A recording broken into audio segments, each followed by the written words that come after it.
Hi, I'm Daphne Richards, and this is Augie. We've gotten lots of questions about how to hand pollinate squash, pumpkins, etc. So for future reference, in Venus, Texas, Janine Starkenberg and her grandkids, Brody and Piper, made this video on how they did it. Okay, Brody, Piper, you got a female girl pumpkin flower open, and look how big she is. A lot bigger than the boy flowers. You can tell it's a girl because of the way it looks right here inside, and it's got the fruit, the pumpkin right here coming on the under.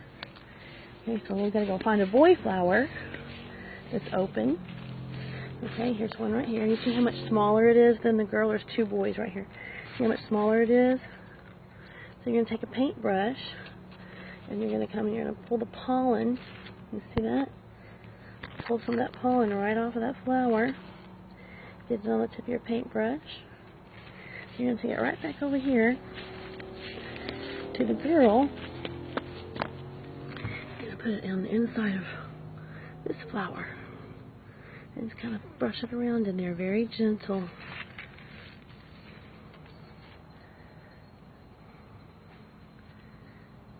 And just like that.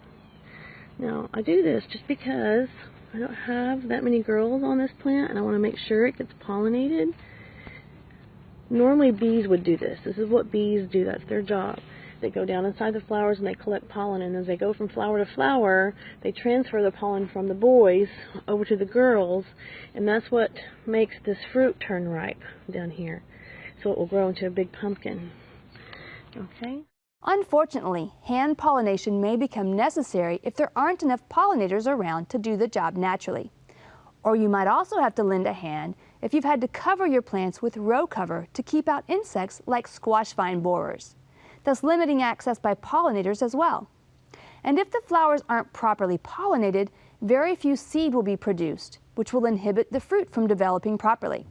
Squash, pumpkins, cucumbers, and many other fruits of all types produce a lot of seeds in each fully developed fruit. So a lower pollination rate will mean a lower number of seeds, which will mean smaller fruit or maybe none at all. The fruit may start to develop, but without enough seeds will remain small or even be dropped from the plant to conserve resources before it gets very far along. Our plant this week is rock penstemon, Penstemon baccherifolius. This extremely xeric perennial is native to areas with rocky limestone outcrops and virtually non-existent soil, so it's not for every garden. Whether you're blessed with good fertile soil or cursed with heavy clay, if you have any soil at all, rock penstemon will not last long in your landscape without some significant adjustments on your part.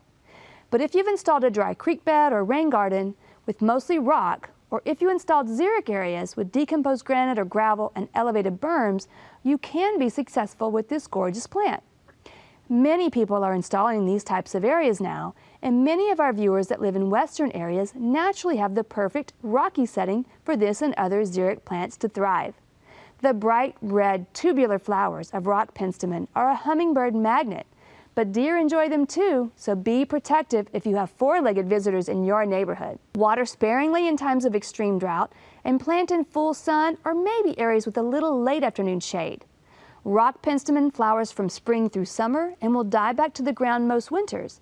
But even if it doesn't, shearing completely each year in very early spring will reinvigorate the plant and encourage more vigorous and robust growth. And from our viewers this week, we've got some really great hummingbird videos. Although planting for hummingbirds is ideal, supplemental feeders are good at times when nectar and food sources are sparse, and during migration. Rodney Reinfeld got this great video of hummingbirds at his feeders. And take a look at the big crowd that Deborah Deans attracted. Thanks for these great videos. And we'd love to hear from you, so check us out at klru.org/ctg to send pictures, questions, and videos.